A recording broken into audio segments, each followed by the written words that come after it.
பொறுத்தவரையில் கூடுதலாக கவர்ச்சிக்கு உள்ளாகக்கூடியவர்கள்.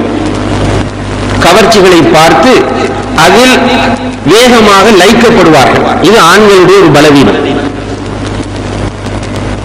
இந்த பலவீனத்தை பூரணப்படுத்த வேண்டிய பொறுப்பு பெண்ணிடத்தில் இருக்கிறது. அதனால்தான் இந்த குடும்ப நல ஆலோசனை சொல்லக்கூடிய அறிஞர்கள் பெரியோர்கள் சொல்கிறார்கள், ஸலஃபு ஸாலிஹீன்களுடைய காலத்தில் இருந்து ஒரு பெண் ஒவ்வொரு நாளும் தன்னுடைய கணவனுக்கு முன்னால் ஒரு புது மணப்பெண் போன்று நிற்க வேண்டும் என்கிறார்கள். ஒரு பெண் ஒவ்வொரு நாளுமே தன்னுடைய கணவனுக்கு முன்னால் ஒரு புது மணப்பெண்ணை போன்று தோற்றமளிக்க வேண்டும் என்று சொல்கிறார்கள். ஆனா கை சேரும் என்னென்றால், நம்முடைய மனைவிமாருக்கு கபட்ல ஒரு தொகை ட்ரெஸ் இருக்கு.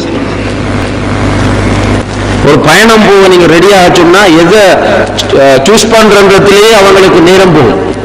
ஆனா வீட்டில் போடுறதுக்கு உண்டு 2-3 ஃபேடான இட்டு போன உடுப்பை வச்சுட்டு இருப்பாங்க.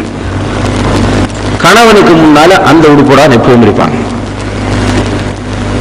அவன் பார்க்கும் போதெல்லாம் அந்த 3 ட்ரெஸ் தான் தெரியும். வெளியே போகும்போது ஃபுல்லா தன்னை மேக்கப் பண்ணி கொண்டு நறுமணம் பூசி கிளீன் பண்ணி பிரஷ் பண்ணி எடுப்பாங்க. சில பொம்பளைகள் இந்த வெற்றிலை சாப்பிடக்கூடிய பெண்கள் இருக்கிறாங்க. வீட்டில் இருக்கும்போது எந்த நேரம் அசிங்கமாக இருப்பாங்க, வெற்றிலை சாப்பி சாப்பி. வெளியே போகும்போது ஃபுல்லா பிரஷ் பண்ணி முகத்துக்கு ஃபேர் அண்ட் லவ்லி, அதுக்கு மேல என்ன பூசையில மாட்டா பூசி ஃபுல்லா தன்னை மேக்கப் பண்ணி பொம்பளைகள் நறுமணம் பூசி கொண்டு வெளியே செல்வது ஹராம். ஸல்லல்லாஹு அலைஹி வஸல்லம் அவர்களை விபச்சாரிக்கு ஒப்பிடுகிறார்கள். ஆனா அதெல்லாம் பார்க்க மாட்டாங்க. ஃபுல்லா ட்ரெஸ் பண்ணி ஹிஜாபும் போட மாட்டாங்க. அப்படி வெளியே போவாங்க. போன ரோட்ல போறவன் எல்லாம் அவர்களை பார்ப்பார்கள்.